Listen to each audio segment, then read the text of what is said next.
Thank you very much for joining us. And it's been a heartbreaking scene from the southern Volta region over the last 1 week. We are learning that some 3,000 people or more have been affected by tidal waves, which have hit hard and destroyed homes, education infrastructure, and disrupted the lives of the people. Now, minority MPs from the area have accused government of neglect. Hence, some self-mobilization is underway with different groups raising funds for disaster relief. Now, why is the relief rollout so slow? How can it be hastened? And what's the permanent solution to the devastation? Is relocation the uncomfortable reality for the people of the Keta South area who've been affected by these tidal waves? And is it fair to accuse the people of engaging in sand winning, hence the effects of the tidal waves? And we'll be getting a series of diverse views this morning. We've had our reporters based in the area this week. Komla Kluche spent the early part of the week there. The last 3 days, my colleague Roland Walker has also been there and remains in the area. We'll also speak to the MP for Keta South as well as the Volta Regional Minister. In studio, we have Dr. Richard Asante Yeboah, who is the NPP's Deputy Director of Communications. And we were supposed to have the National NADMO PRO in studio, but we are learning that he's unable to join us. But we will speak to the Volta Regional NADMO officials. But first, let me turn to my colleague Roland Walker, who's been covering this for us for the last 3 days. Roland, great to see you. Good morning. So great job that you've done over the last 2 days following this for us. First, tell us, what's the situation in the Keta area as we speak? Roland, you need to unmute so that we can hear you. And just unmute so that we can hear you. And then you can give us that update. Thank you.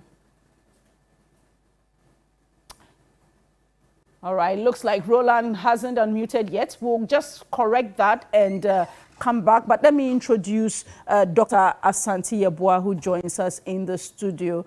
Good morning, Dr. Asante Yeboah, and thank you for joining us. Good morning, my sister. How are you doing?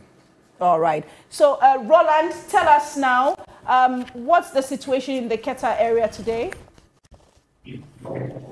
The situation is that many of the displaced in the communities, and we're talking about Salakofo, right down from the lagoon areas that are connecting the sea, and then right through the areas along Angnoga, you go to Jita, Anyanui, and for a community that you have to even cross the lagoon, Fuvaba, I have to say that the relief items that have been promised by the National Disaster Management Organization haven't really reached these residents. They've been given some little amount of either a gari here, some canned products, or even rice, or some of the mattresses, etc.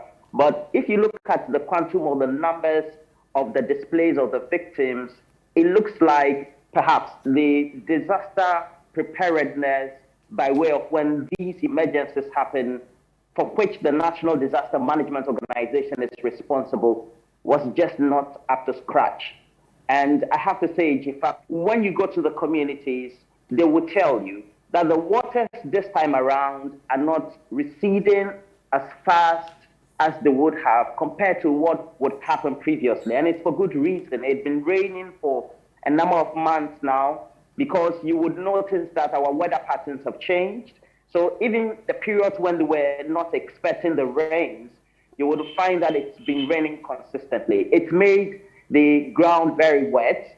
And so the ability for the soil textures of the ground to be able to absorb water and then for them to seep beyond where they are located is a big problem. It also has great implications on habitation. So you have people who have built houses. Now there's great water. I came here on Tuesday, Wednesday, Thursday, Friday, and today is Saturday. and they just have no place to sleep. It would mean that they will need mattresses, they will need some level of clothing, beyond the food, the water, and all the things that you give them. They will need also apparels or attires to wear.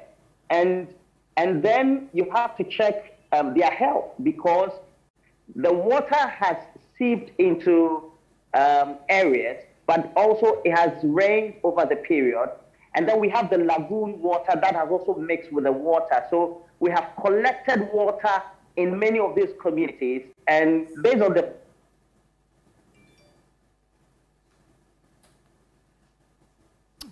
All right, so we just have a brief break there with Roland. Yes. So, Roland, you've described that the water hasn't really receded as fast as one would have liked. The main disappointment is that relief is not getting to the people fast enough. In terms of the relief, is it that there isn't relief to give, or NADMO officials and other agencies have just been slow at receiving relief from maybe the national office here in Accra? Well, so I spoke to a number of the district or municipal coordinators of NADMO. They will tell you the true state of affairs, and they would also describe it as that we don't have the buffers. So ideally, we're supposed to have, let's say, storage for emergency purposes.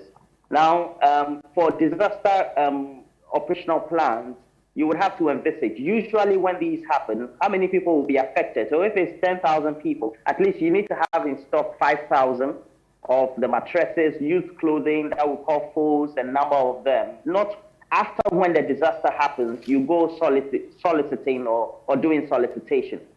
And these districts or municipal offices of NADMO now would have to get to Accra to get stock. But ideally, you expect that these localized or chapter offices of these national agencies should have these at least in stock in their communities where they have been identified as hotspots. So they don't have they go to Accra, it looks like the stock is just not there, and we're now trying to catch up. So that's what we're doing. We're playing catch up, really. You said a lot of the people have nowhere to sleep. So where have they been spending the night this last 1 week? Some of them, if you go to the communities, for example, Gitanya, and you see that there's a road. And so for those who are, if you're entering the town on the right side of the road, the waters had receded for those who are far off. And so those who have relatives, they go live with their relatives or friends. Now, if the schools are closer to the roads, it means the schools too have water inundating them. So they can go and sleep in the schools or the churches. So they sleep on the road, and because the mosquitoes are coming in these days, they just try to loiter around till day breaks. So really, they have no place to sleep. I understand that there's going to be a flurry of activities today. I know that there's been a lot of self-mobilization by people from the Volta region. On one level, there's the MPs. Then on another level, I know that there are some prominent citizens of the land, led by Richard Kwashiga, who is a former MP for Keta, together with a number of other people who are also providing some support. I understand there will be a donation tomorrow. Give us a fair view of what you know may be happening today. Okay, so what I do know is that we have a number of relief items. First, food, basic attire, so the full, so to speak, the used clothing, and then they have some mattresses that have been mobilized, and they are coming from NGOs, so these charities have organized them. The political figures of former Member of Parliament for the area, Richard Kochiga, as well as even the current Member of Parliament, Gakpe, and then people like North Song Member of Parliament, Jifa Gomashi, who is with Keta South, the former Member of Parliament for Keta South itself, Fifi Kwete, and a number of them, they've tried to do some mobilization. And then they are hoping that they can coordinate all these with the National Disaster Management Organization, with the little they also do have, so that will help. I do understand that the former president John Dramani Mahama has donated at least 1,000 bags of rice and some other added products. So that is also in stock. I do know for Keta, for example, they've given them about 300 of them. And so that will do the augmentation or the complementary effort as it is. He's supposed to come into town, so we'll see how it goes. But a lot of the MPs who are even beyond the constituencies that are bordering the coastal communities are also coming in. So we have them from even the northern side of the Volta region, those that are within the middle section of the Volta region, all coming to help. But I have to say, what is needed is a national effort towards this. It looks like, compared to disasters that will happen in Accra, etc., because they are inner city, you get to find that there's a lot of assistance coming in, and the eye of the media is on. What we have done as media is to just get the first day of the disaster, and then at least the second day. But since then, we've just had scantily other prominent media houses like TV3 and 3FM and the rest of our subsidiaries doing the reporting. I saw Metro TV. And then once in a while, you find that agencies like Angel will come in. But the eye of the media, the national media, has not been here. So we don't see the severity of the humanitarian crisis that confronts these thousands of displaced people. And that is the difficulty. So I don't know what we can do. I think that we need to improve our attempt at getting help for disaster or displaced people. It doesn't matter where they come from, or where they are located, or how fast we can get there.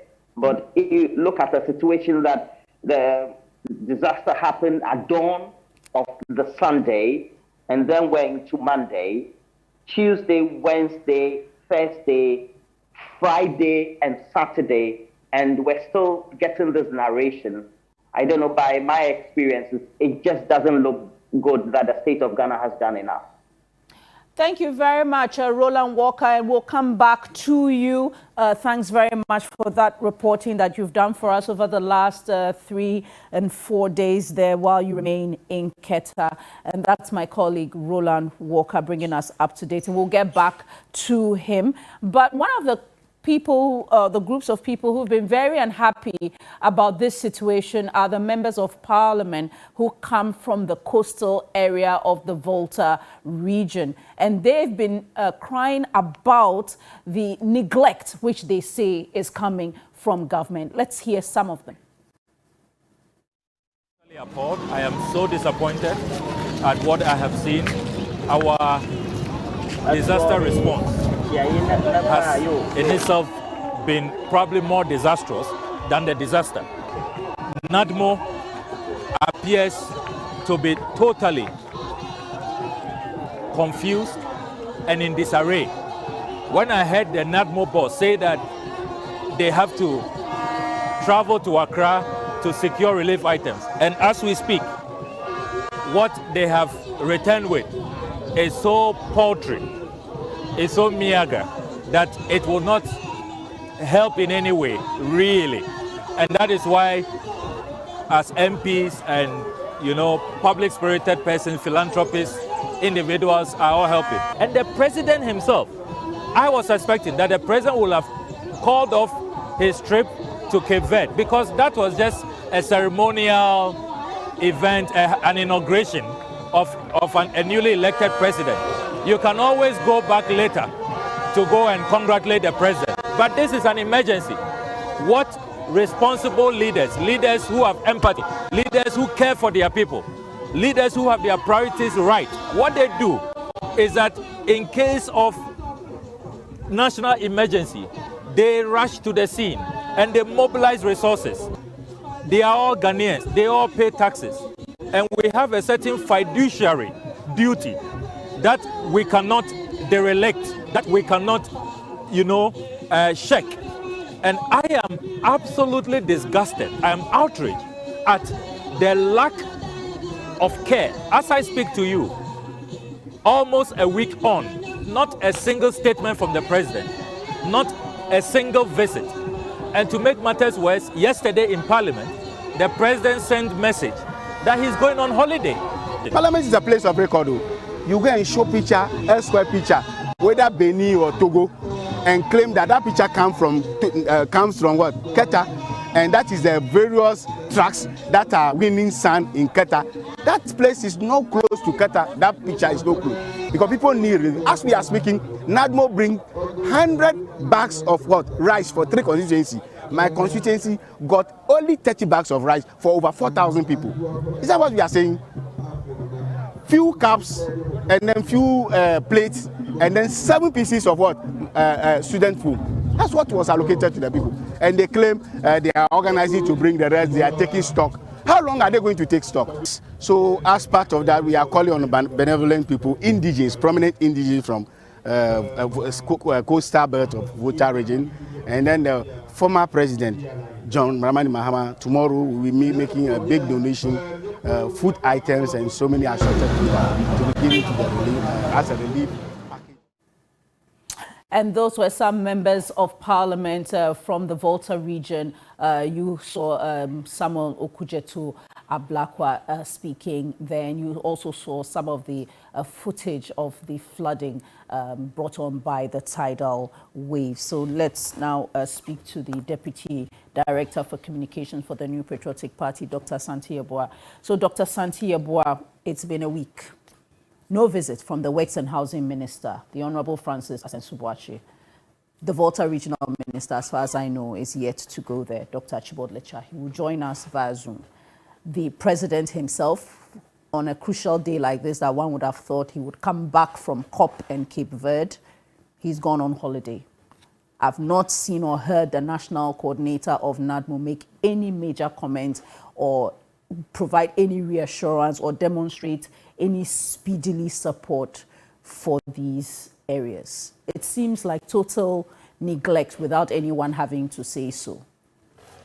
Thank you very much, Jifa, and good morning to your viewers, and also good morning to the good people of Volta region, particularly the Keta area. I would want to say that as a person and also a political party, would want to share with them their pain and the frustration that they are going through as a result of this tidal wave. That is not the fault of any individual, but as a result of a natural disaster, which we all need to help deal with the issue. I understand and appreciate the concern being expressed by certain individuals that they would have loved to see a speedy delivery of relief items and all that. But there are certain comments that comes in and it muddies the waters and sort of dilutes the conversation, particularly when what political actors introduce politics into the conversation. It makes it seem like indeed people do not care and all that. Those things don't help matter. Because the point is that before a president of the republic would travel for an event of such nature, of investiture of another country's president, letters, correspondence might have happened, an agreement has been arrived and all, and reached and all that, particularly when you're supposed to be a keynote person to arrive at such event. Within that period, nobody knows that there will be such a natural disaster because it never calls, it never gives an indication when it's coming. So when such thing happen and the president is on a trip, there are a whole legion of individuals and teams that need to help coordinate this. As a country, we ought to be interested in building institutions, calling on institutions to deliver on their mandate. And that's what excites me. When I hear somebody say that, NADMO, it is your responsibility to manage this crisis. Works and Housing Ministry, what is the way forward in terms of this? Because the point is that this is not the first time we've seen such a disaster happening. It's been happening across various regimes. Yes, but this is significant, and to the extent that a week has passed beyond the president, all these other people I mentioned. I don't seek to undermine the people because I have a special ties to the people of Volta region because that's where my wife comes from. So obviously my children are partly Voltarians, so I do owe some level of, and I feel for them. Beyond that, we are one and the same, good people of this country. We need to unite behind the people and find ways forward. Because you see, other areas, when such issues comes up, you don't see politicians dividing themselves and trying to score unnecessary political points. Because you see, The blind politicking that we do in this country, that is what makes it so difficult for things to be done the way we all want it to be done. Because you call an institution to act. What is this business about? Calling on president that because he's gone on a program that has been scheduled for over 2 months away and is scheduled for that program. Because of that, he cannot go. He was already there, and this event started. Whatever that needs to be put in place ought to be done by those institutions. Okay, so the president's plans had been scheduled long ahead of time. No, I don't want to reduce. I don't want to. Yes, I know we don't want to reduce it to just the politics, but the reality is that at the moment, what the people need, political leaders must show leadership. You see, the political leadership we have at various levels. The vice president is in the country. No, but I mean, you haven't even gone too far to the top. At various levels, when you go to the Volta region, we have MMDCs across. These areas do have MMDCs. They have a role to play in that. We have leadership in terms of the chiefs around the area. We have assembly members. We have members of parliament who hail from the area. We have regional ministers. All these individuals have a role to play. We have not more that as an institution that is mandated to deal with this. Even when it gets to very extreme cases, we call on the military to come in to assist in certain situations like this. So we have all these things at play. What I understand is that NADMO has sent some goods and relief items to the people. But according to the report we are receiving, the people say it's not enough. So more ought to be sent to the place. So that is where we need to sound home and drum home. That let's make sure that the people receive these medical attentions, receive these relief items as soon as possible. When we move the conversation from that and we migrate into realms where it depends that one political party is trying to score a point, trying to create the impression that people do not care for the good people of the Volta region, it saddens my heart, because I don't think that anybody would want to say that there will be any Ghanaian who would not want to care for another person, not to talk about a whole government that was voted for by the people. The reasons why this government came to power was to deliver the people in terms of providing the deliverables that they require. When their disaster come to their aid, when education provided for them, have infrastructure provided for them, roads provided for them, sea defense projects provided for them. And then when this issue happened, I've heard the Minister of Western Housing at a press conference indicating some of the issues and the various strategies that have been put in place to deal with this matter. We know that no matter what you do in terms of fighting the sea, you cannot. I mean, America puts in all kinds of measures, but when the hurricane comes, what happens? It wipes away everything. So these things will continue to happen, no matter the amount of sea defense that you will do across the coastal lines of Ghana. But what we ought to do as a people is that in events like this, let's coordinate ourselves. Let's come together. Let's deal with it. Let's leave the politics for tomorrow and deal with the matters now. Because what the people care for are not the kind of talk that we hear from our people. That I see my brother Ablakwa goes on and on and on and literally use this to undermine and lambast the president. That is not the way forward. That's not the way forward. The president being there, what would he do? Okay, so what that's the why people I said, need is not a president coming to look at their faces. Okay. They need the relief items. They need the assistance that will help their life to be better. Okay, they but to the extent that it's a week, it's been a week, and you heard my colleague Roland, who's been in the area since Wednesday. And I think Roland indicated that he has seen some. People are sleeping on the roads. I mean, see, I will not sit here and say all these roads out there. And those are some of the things that disasters come with. That it will take some time for you to reorganize and mobilize and deal with the issue. I would have wished that within 24 hours, these issues have been dealt with. But there will be challenges in terms of even the distribution of these items. Items will not be dumped in a particular region. They are usually at the center. When there are issues, you have some minimal quantities at the various regions and districts to deal with some few issues that crop their heads every now and then. But when there's major issues like this, what ought to happen is that these items will be transported from the national to go and deal with the issues. I agree that, you know what, some people are in some level of discomfort. The MPs ought to be there. They ought not to be there with their mouths. No, but they are there donating. They are there donating. People are donating. I know members of the MPP who have gone there to donate. I know that the government officials are having meetings, working around the clock to make sure that these things are taken care of. I understand NADMO is on every inch of the time trying to find ways of dealing with these issues as soon as possible. But the point is that we ought not to create any impression that people do not care for the good people of the Volta region. That discussion is not on. And okay, I think but that then we need to stop it. How then do you explain the disagreement that occurred in Parliament, which nearly led to fisticuffs, where it's now emerged that a photograph that the Deputy Majority Leader, the Honorable Apanyo Makin, put out about sand winning, and even in Parliament, the members of the majority side who sought to point fingers at the people that they should stop sand winning so that the tidal waves crisis would not worsen, where the Works and Housing Minister, in his media briefing, much as he commiserated with the people, now sought to raise issues of sand winning as if to blame the people for this force majeure that has happened. That doesn't seem fair. I'm not sure that would amount to anybody blaming the people.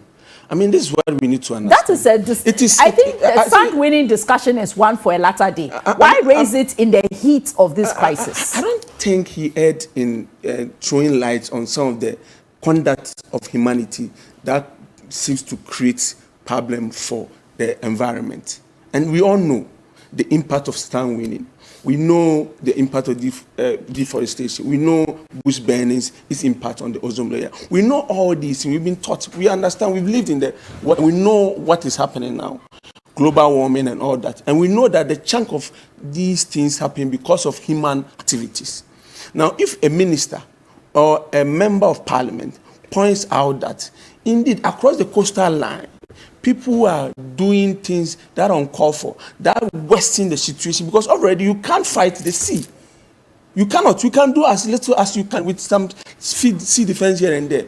But at the west ends of the sea, and it's trying to do certain things, there are things that you put on their way, it will wash everything away. So we say, the minister says that, you know what, we understand some of these things happen around our coastal lines. Let's find a way of desisting from winning sands at the seashores. That doesn't mean that everybody around the Volta region is involved in that. It will be 1 or 2 people or 3 people.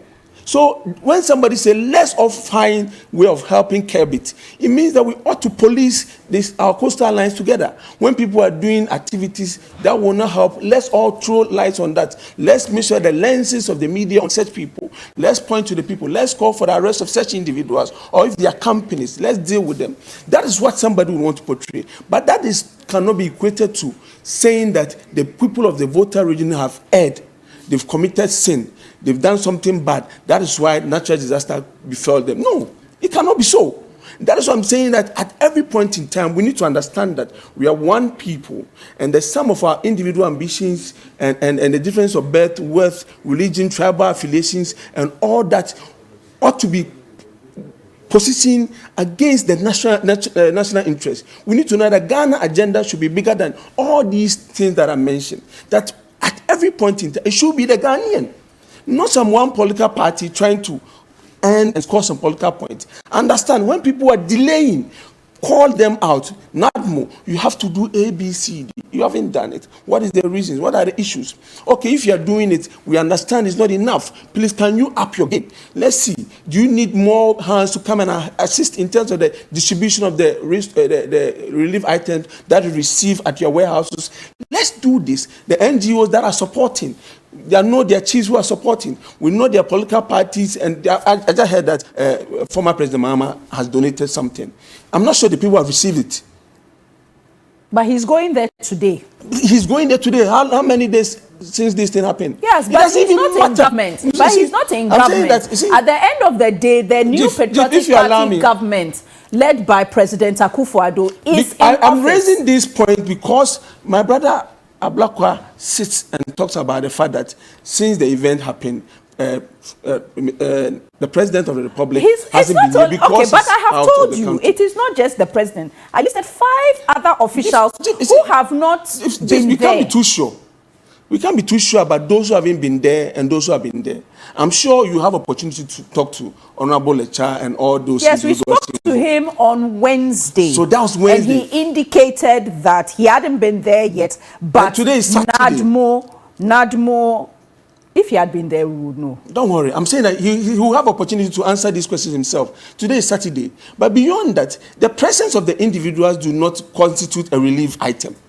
What the people require is the things that will make their lives comfortable. If there are mattresses they need, if there's food and other medications and other things that they need, if medical assistance, ambulances that they need, if they need a place where they can put their head for the moment, if they can be relocated to other, this is what the people require. They are not looking at beautiful pictures, people coming around like what people want to do, go around, take pictures. That's not what the people require. And that is what is killing the kind of the politics that we do in Africa. We are interested in going to post with the people and leaving them. No, let's get the solution to the people.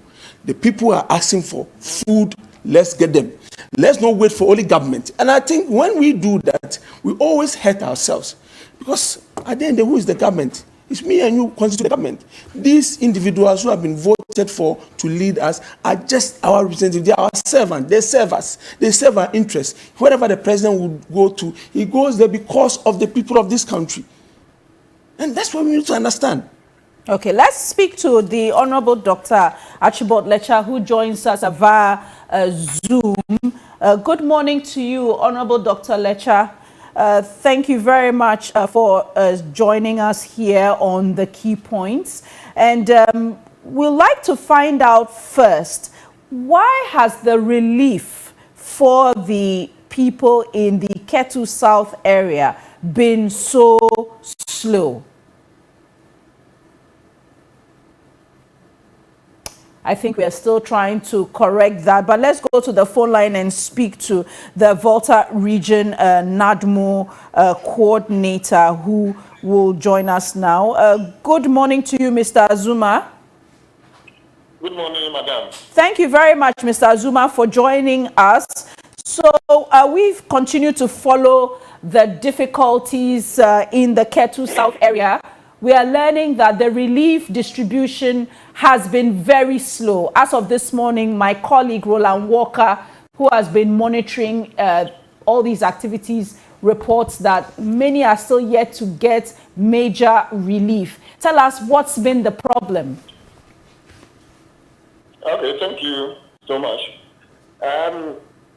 Really, NADMO and government is in touch with the people.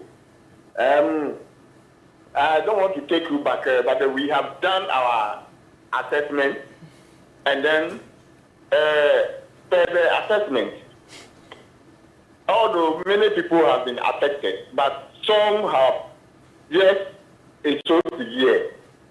And then I can confidently tell you that we've been able to reach out to people who have been severely affected by the disaster.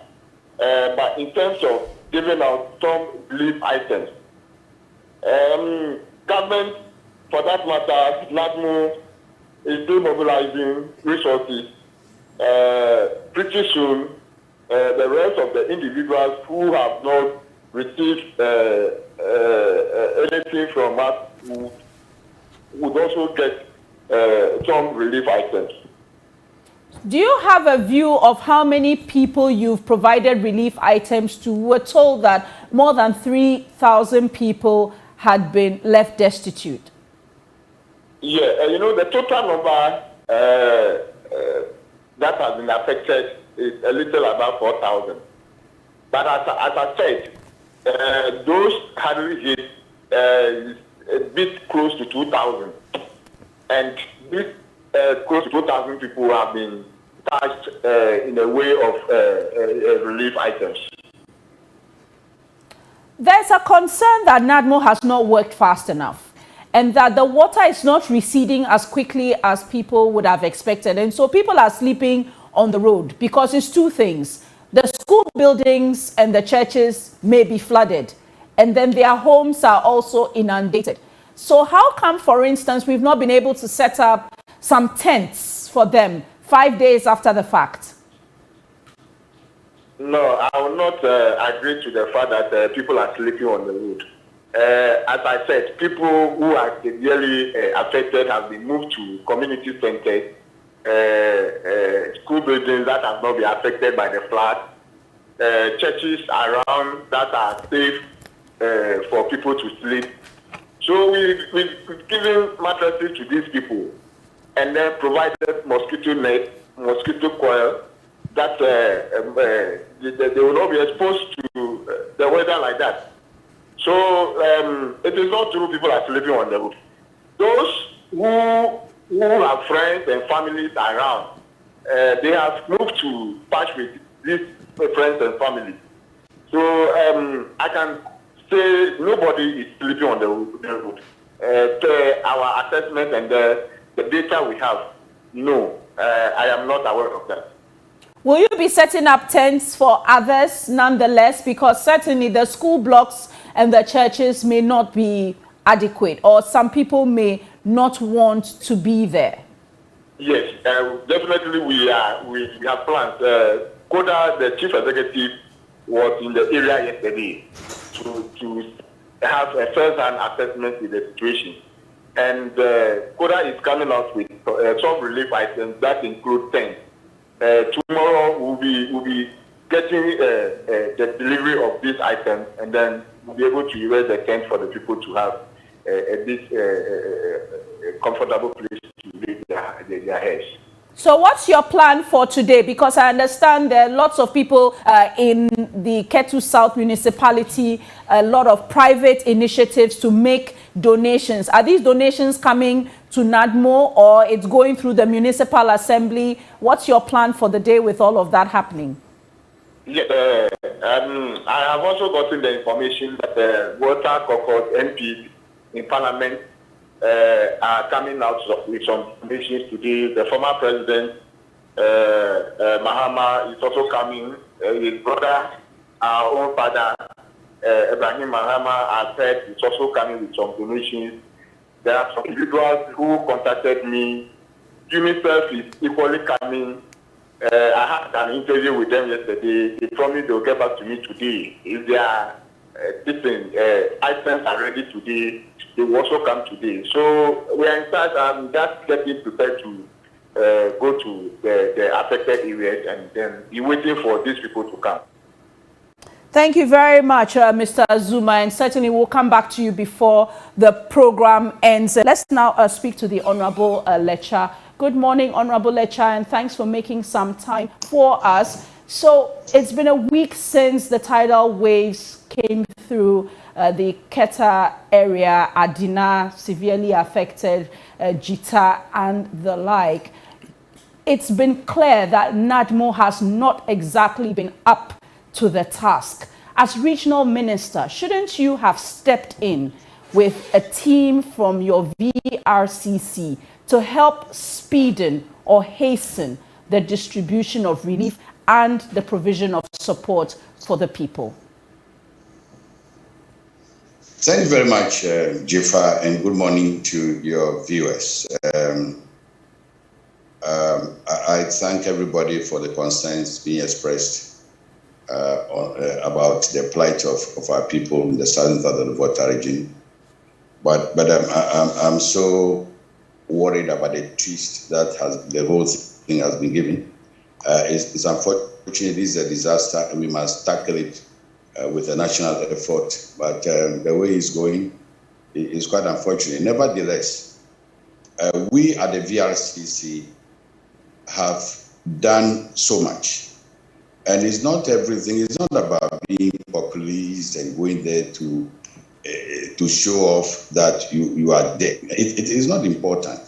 What is important is that when the thing happened Sunday dawn, we mobilized the three assemblies, Ketu South, Keta, and Amroga, to assess the situation and send me a report in whole. And that was done promptly. At that time, all the MDCs were asked to make a local effort to try and address some of the concerns that is within their power at the local level. We have zonal coordinators for NADMO, district coordinators for NADMO. the regional director of NADMO, was also there to assess what was happening. And when I had my reports, I dashed to Accra to do a lot of mobilization in Accra. I was in Parliament House. I went to various state institutions and embassies trying to mobilize resources for the people. I got up on Tuesday, went back. I went to Accra Monday night after receiving the reports. And then I was in Accra the whole of Tuesday. And Monday dawn, I left Accra very early in the morning because we had a very important meeting in Ho in connection with the Volta Trade and Investment Fair. That is beginning only on Monday. So I dashed to the staff. I saw the DCs, and then I had to come back to Ho by 8 a.m. to attend the meeting. But since then, I've been in touch with well-meaning citizens of the Volta region, corporate bodies, and various NGOs to come to the aid of our people. So, and I've been in touch with a lot of people across the political divide. And we succeeded in mobilizing a lot of items that will be sending there today and tomorrow. So it is not as if government has been unconcerned about the plight of our people. It is absolutely incorrect. And I want to say that the NADMO have done their best. They are also continuing to mobilize because it's very much in progress. And we know how our communities operate. When there's a disaster, we have family members taking care of the needs of others. People also moving to relatives elsewhere. So it's not like the people are just left unattended to.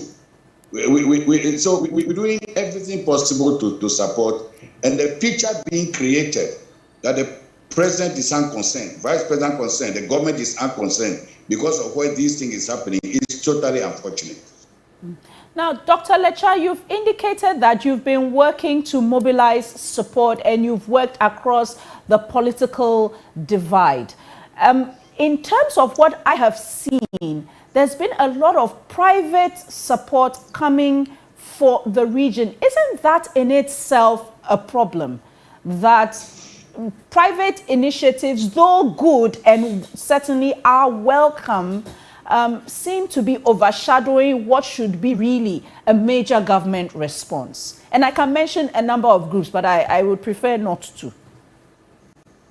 I also not mention groups, Jifa, but there are well-meaning citizens of the Volta region who have been in touch with me, and these resources are being mobilized from corporate bodies that I'm aware of, and some of them will show up tomorrow in the morning in Keta. We've all agreed to meet in Keta tomorrow to make sure that these items get to the people who are needy. We also want to make sure that we don't give to people who have been taken care of already.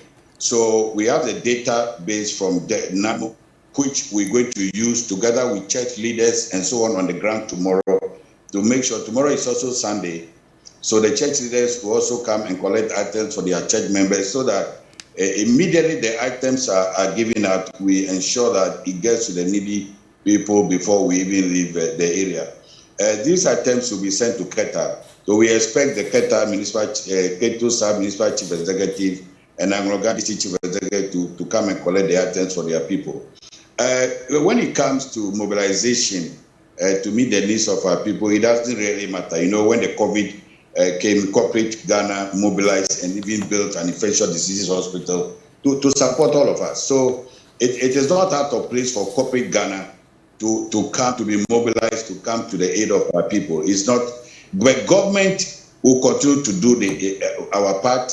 Yesterday, the chief executive of Coastal Development Authority was in the area, and he called me, and there are detailed plans to even replace the school blocks that have been destroyed, and they plan to do a lot more, even coming with a medical team to look at the victims and see what their medical needs are and how to address the medical needs. So it's an elaborate plan that is being worked out. We will continue.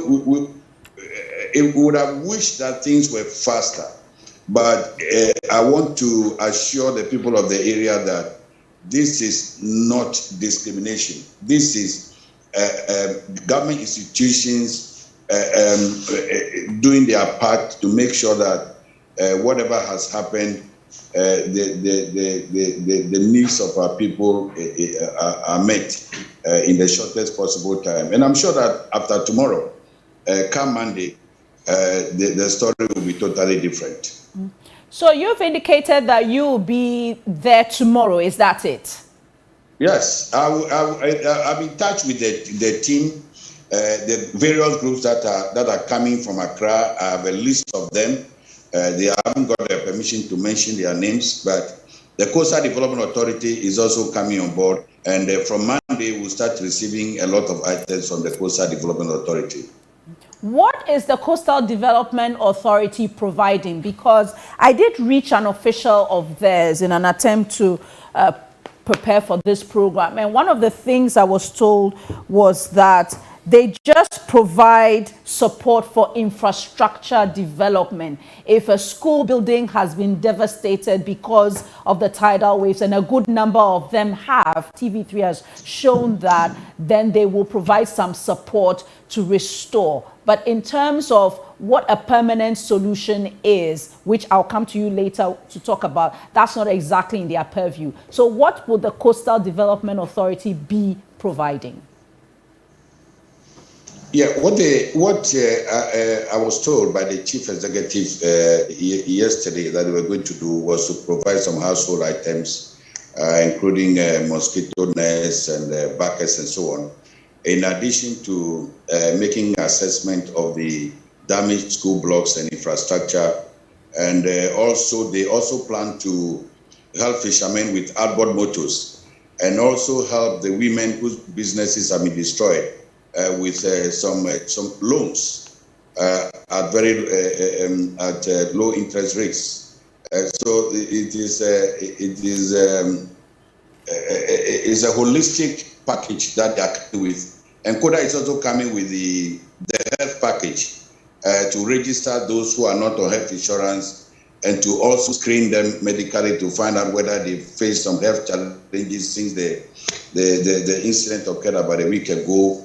And they are bringing doctors and nurses to examine the victims and see what interventions they can be provided, in addition to registering them on the National Health Insurance, those who are not registered already on the National Health Insurance. So Kota is coming with a very holistic package for our people. And I'll get the details by noon today. I'll get the details about what Kota is going to roll out beginning tomorrow and Monday. Will it cover the 3,000 people, or there's a limited number, or there's a specific number? Will they determine a criteria for who may be specifically or targeting women and children? Do you have a view of that? Yeah, what we're trying to do is to make sure that as many people that have not been reached yet are also taken care of, and also to rehabilitate the community infrastructure that have been destroyed by the tidal waves.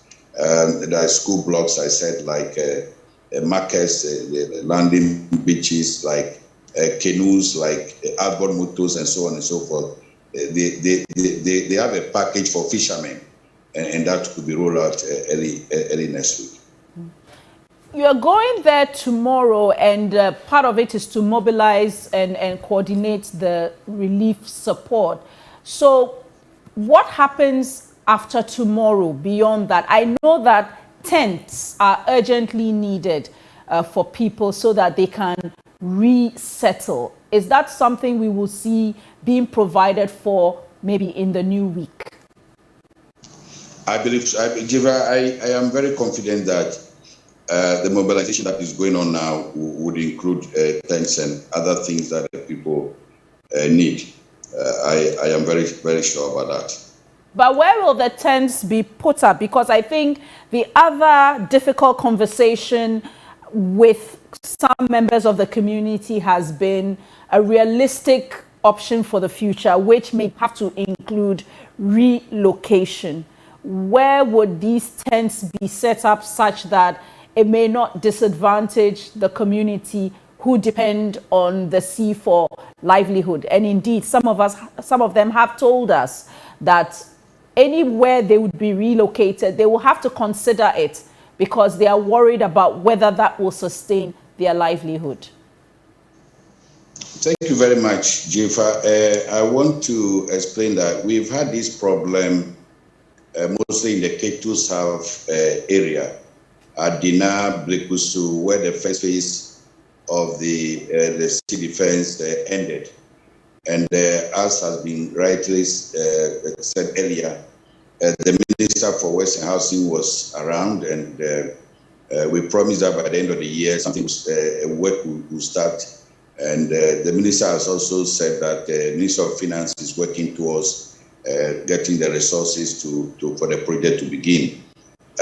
We have different, I understand it, what is going on differently, because we haven't had problem with Keta and Angloga in the past. We've always been concentrating on K2 South. But something different is happening, which I don't understand. I think the scientists, the appropriate state institutions will have to advise us. Because, you know, the seawater is coming from underground. Unlike the K2 South, where the tidal waves have overshot the banks and coming to the communities, in Keta and Angologa, we have the seawater coming from underground to the compounds and so on. And because the rains are very heavy, I believe that the land is soaked with water. So there is also a connection between the sea and the underground water. That is why people have been using boreholes in the past. They will drill boreholes and be producing salt.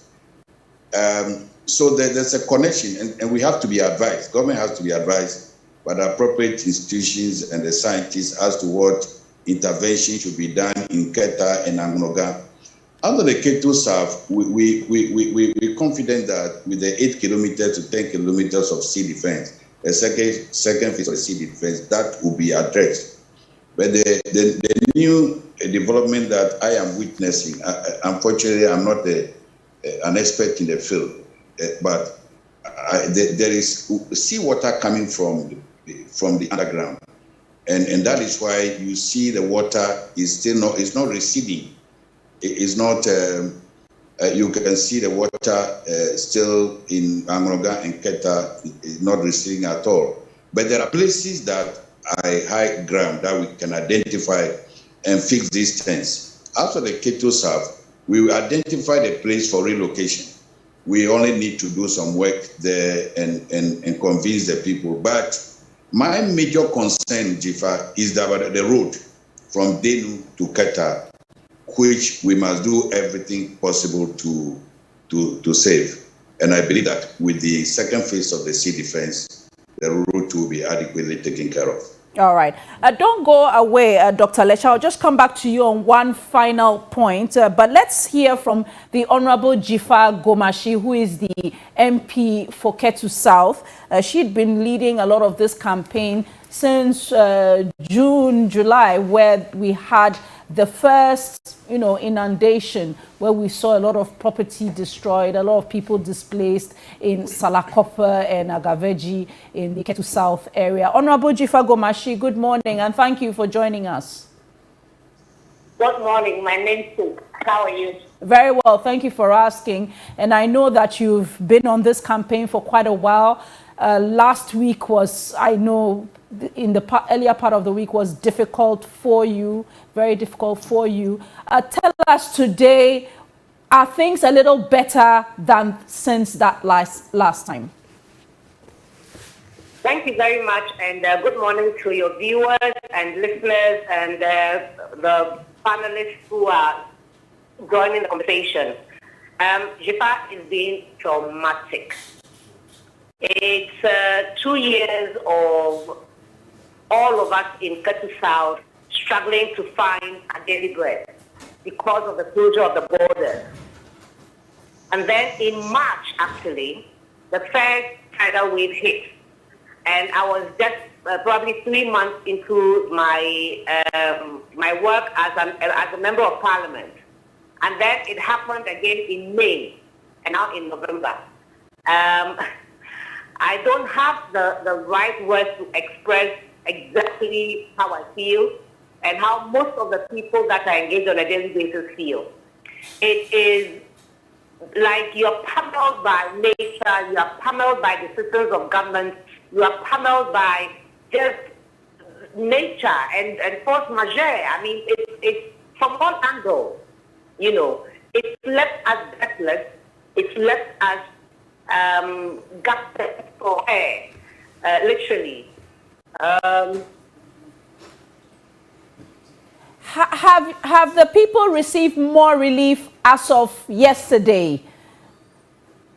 No, unfortunately. I think that the relief that was brought in May was a bit more than what was brought in November. By NADMO's own admission, they have over 1,000 people registered as victims of this current one. So if you have over 1,000 people registered as being victims, why do you bring 30 bags of rice? How are they going to share that? It's almost like the biblical 5 loaves of bread and 2 fish. So, I mean, 30 mattresses, some mosquito nets, and so on. The relief items were woefully inadequate. It is comforting to hear. And at this point, if I let me use the platform to thank compatriots from the Volta region, in the country and also in the diaspora who are reaching out and pledging support. And I've been told by some of them that tomorrow they are coming here to make some presentations. And today, His Excellency President John Dramani Mahama has assured me that he's bringing us some relief as well for all the 3 communities that are affected. So this is what we are. But what the state has brought is woefully inadequate.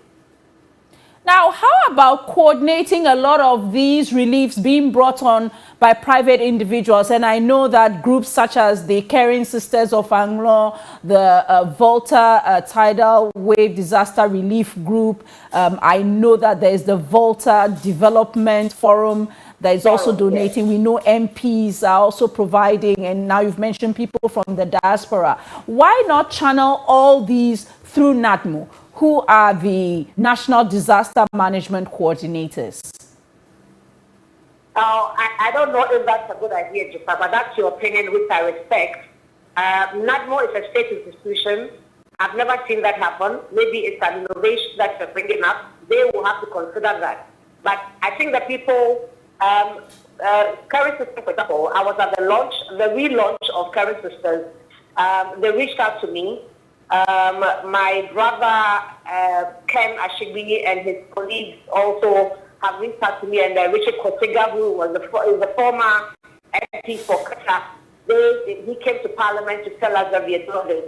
And so I think that, it's not my place to tell them to go to NADMO. It's my place to say that I appreciate the effort that they're making, in addition to what the NDC caucus in Parliament and the Volta region NDC members of Parliament are doing. They are all just pitching in and putting their foot into the wheel. But I don't know if it's my place to go and suggest to them to go to NADMO, though. All right. Now, looking ahead, I think one of the critical concerns is where the community members continue to live, since it looks like the water is not receding. Many, we are told, have taken refuge in some school buildings, in churches. One of our reporters says some people were really caught up in the open. NADMO has disputed that when we spoke to Mr. Azuma, who is the coordinator for NADMO from the Volta region. So in terms of a permanent solution, would tents be helpful? Are there appropriate locations in Ketu South municipality for the siting of the tents such that we don't have water, flooding them? Well, Jifa, I empathize with the NADMO coordinator and my regional minister. I feel so sorry for the 2 of them, because at this point, I think that it's just a matter of lack of resources. He's been, regional minister, greetings to you. know that we've been hearing you all say that relocation, we found a place. This was even in May. So if in May you said that you are going to relocate and you haven't, then it's rehashing what you have said probably from March. So whatever we have to do, let's do it. If up till now we have not been able to find the money to do the relocation and the temporary accommodation as I appeal to them to do, then in November, what am I going to say? They keep saying, and I recall that the NADMO coordinator disrespected me on that matter. They said that they have identified the place. Who has shown us? It's the reason why when His Excellency President John Dramani Mahama asked me in May what he can do, I said bring cement because I thought the place was available. So he brought 500 bags of cement. The NDC caucus brought 500 bags of cement. So that was 1,000 bags of cement. The assemblyman couldn't show me where they had identified, and proper demarcation had not been done. Access to the place was not existent. So in the end, they just said the cement, the bags of cement. So regional minister says relocation. Let's get on with it. The short term, actually, for me, that's a short term approach. Long term, we need to build that sea defense. We must build that sea defense and save the road, as he said, and save the electricity and all the other investments that we have made. All right, thank you very much, Honorable Jifa Gomashi. She's the MP for Ketu South, and we'll continue to cover what's been happening in the area. Let's now just turn back quickly to the Honorable Dr. Archibald Lecha, and then we'll come back to studio. And okay, we're told that we'll try and get back to him. Okay, but let's speak to Dr. Santi Yabua, who joins us. So certainly there's a disconnect between what is happening on the ground and what government is supposed to do. And like I indicated, there's a lot of private initiatives. And from the Honorable Gomashi's comment, it kind of suggests to me the subtext that NADMO is not really trusted. And so private individuals are trying their best under the circumstances to gather what they can and distribute. I don't think the point will be that NADMO is not trusted. I think the issue had to do with the speed at which NADMO would go about things, because a government institution, and it is easier doing something on your own than an entity like even TV3 wanting to do something. Obviously, even in this station, if there's a problem with an air condition, an individual cannot quickly put their hands in their pocket and go and resolve it. You need to go through some processes. And those processes that you need to go through sometimes can be lengthy and sometimes create further vacuum and create problem for people here and there. But we need to get something straight. The desire to marry politics into these discussions has always been the reason why we struggle to address matters. There's no problem Ghanaians coming together to help government to resolve any problem of society. There's absolutely nothing wrong with that. Would you say that, and you say we shouldn't bring politics into it, but the truth is, would you, in opposition, say that if it were the NDC in office? Obviously, we're there. Because a lot of the time, the government would be tagged as incompetent. Let me give you a classical example. When the Circle fire incident happened, the disaster, that we lost close to 150 Ghanaians, and the impact that fell on the Ghanaian. We saw how we all rallied behind, donated, I did. We all contributed money, supported with relief items. The central government assisted. It was President Mahama who was the president. Some people, as at now, have still not been sorted out. How many years now? The people some of them were left unattended for 2-3 weeks. I'm not sure President Mahama, in his mind, was thinking that he did not care, or he was acting like he didn't care. There will be resource challenge in terms of addressing every single problem that comes. Some of these resources might delay. But if there's a team, a corporate Ghana comes in, if the churches come in, if the NGOs comes in to support, we should applaud them. Let's not create the impression that nothing is being done. My sister Jifa was busily touting what a promise somebody has made. I'm talking about the former president. It's a promise. He promised that he's coming to do something. Promise hasn't gotten to them. But she appreciates that, and she was ready to sound it over and over again.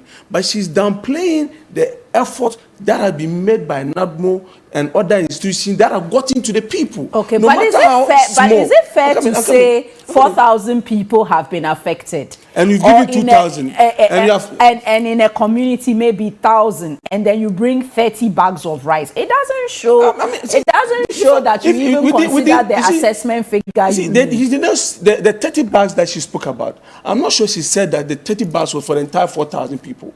She's looking at a particular community. Before I realized the number of people within that community will be about 500 or 400 or even 200. And they send 30 bags of rice, 30 bags.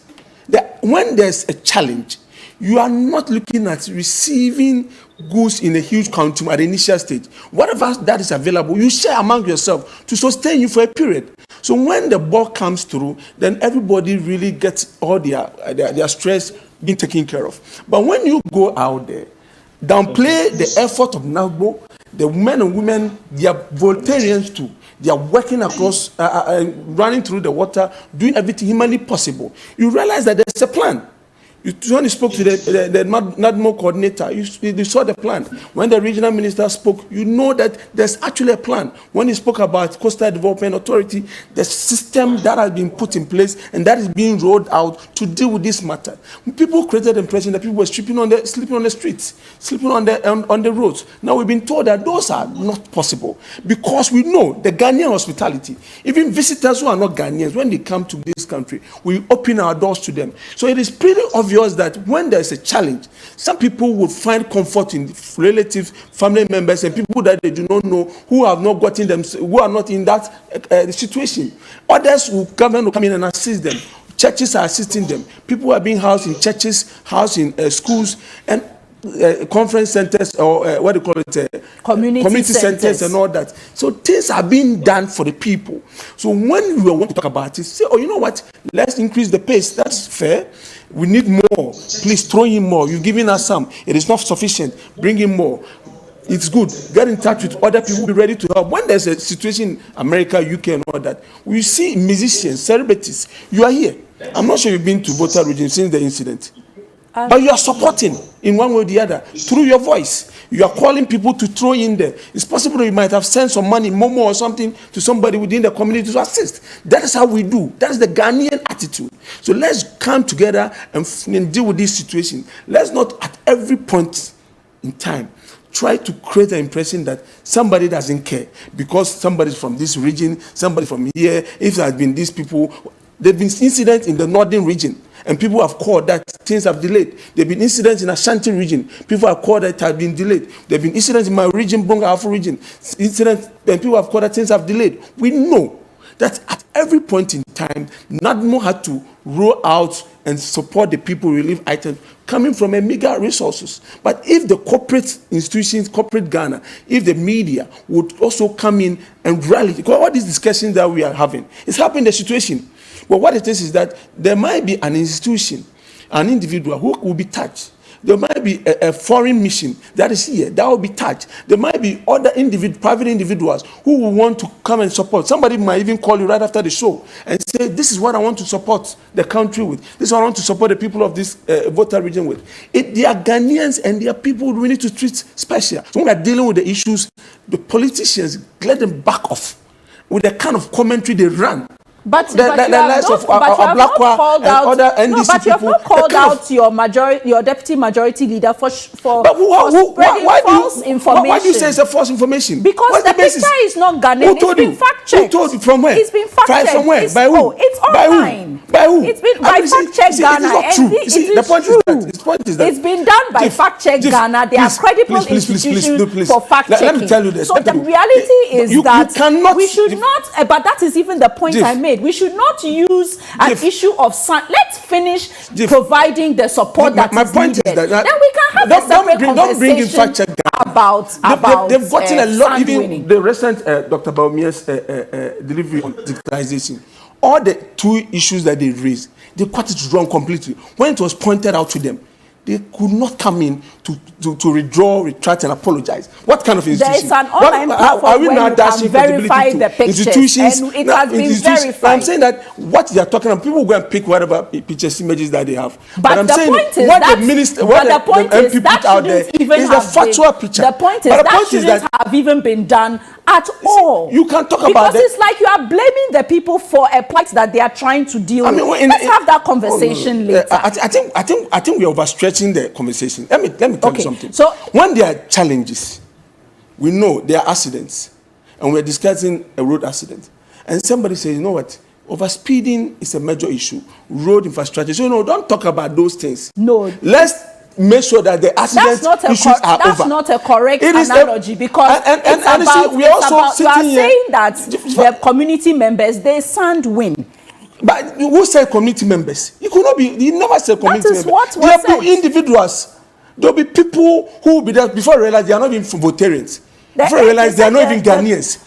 But the point is that it's not just, people are winning just the deputy majority leader. The Works and Housing Minister also mentioned it. But because the statement of fact, are you saying that you do not believe that people are doing some winning at the coastal lines? Yes, but I don't say that it's not happening. But the point is, this is not the time to lay that on the neck of the community. Nobody has laid it down. We said, you know what, when we see such events, because the point is there are things, and I spoke about that earlier on, that you know what, in terms of dealing with this matter, there's much human can do in terms of sea defense, relocating the people. This is the but time. Natural disasters can happen no matter what you do. Yes, but this is the time. But when it happens, and we say that this is the time to show solidarity. But that's what we are all calling for. Laying blame. That's what we are all calling for. I mean, you sat here and we are all comfortable. Somebody even looking at the president's schedule and saying that because somebody has not visited here, and they are not interested in that. When somebody talk about the fact that, but we have as a Ghanaian, as a people, Dr. Santiago, we have agreed that the president not being there is a separate conversation. There are other senior officials who could have done so. It's just that with the president, the buck stops with him. But let me hear from. Let me make a last. Okay, final point so that I can go to Dr. Lecha. I think that we might not like each other, where in terms of political affiliations and all that. Sometimes we might not be interested in even the person's demeanor. We look at the person and all of a sudden we have issues with them. But let's not look at the person's allegiance. But let's look at a person's ability to deal with issues that confront us. If problem comes and people are dealing with them, they might be MPP, they might be NDC. But because the person has the capacity, the ability to deal with the issues, let's appreciate that, encourage the people and urge them on. Let's not say because they are not coming from my area, they are not from my political party, I'm not ready to see any positive in the things that have been done. Because we spoke to the gentleman, you see that there's been a lot of things that have been done, and they are doing it and they continue to do it. Let's applaud them, let's appreciate, let's urge them on. Let's not do things that will dampen their spirits further. To see that people do not even appreciate the things, because they're also sacrificing themselves for the people. All right. Honorable Jifa Gomashi wants to respond to that point that you are saying that she's neglected to appreciate those people. We'll come back to that. But let me give the Honorable Lecha a final point. So, Honorable Lecha, the Honorable Gomashi complains that in addition to all this disaster that has occurred, the closure of the border persists. And so there is a concern about the general well-being of the people. How can we, looking ahead, tackle that? Because with what has happened now, I mean, there's no guarantee that things will ease up, going forward in the days and months ahead.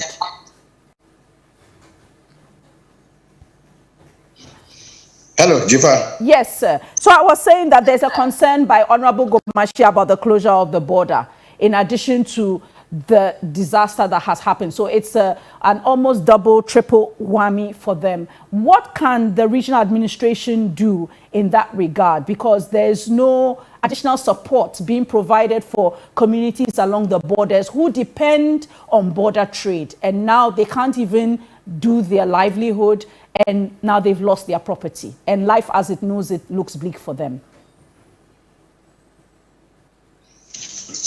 Thank you, Jifa. I think all I can say at this moment is that her concerns, the Honorable MP's concerns, have been well noted. Is well noted. I can only say that the borders will be open at appropriate time based on the advice from our health authorities. The president.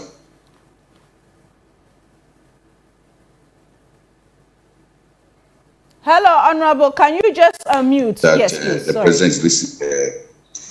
Whatever, as soon as it's appropriate to reopen our land borders, government will do that. The other thing she raised was in terms of a temporary relocation for the communities. She said she's not exactly aware of the where and when even temporary shelters will be provided. How soon can this be done?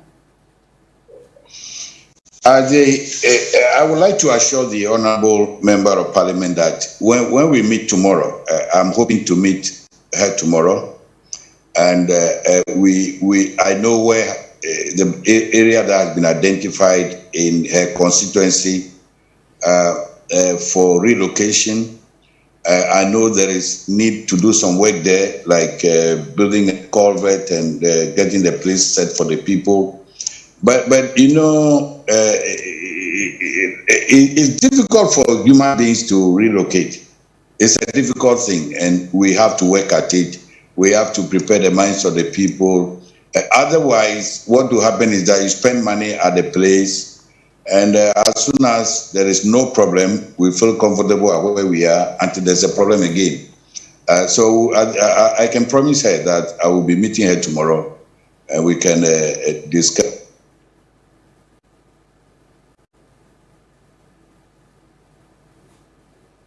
We've lost sound from the Honourable lecturer. Relocation. That is in relation to what is happening in Keta South.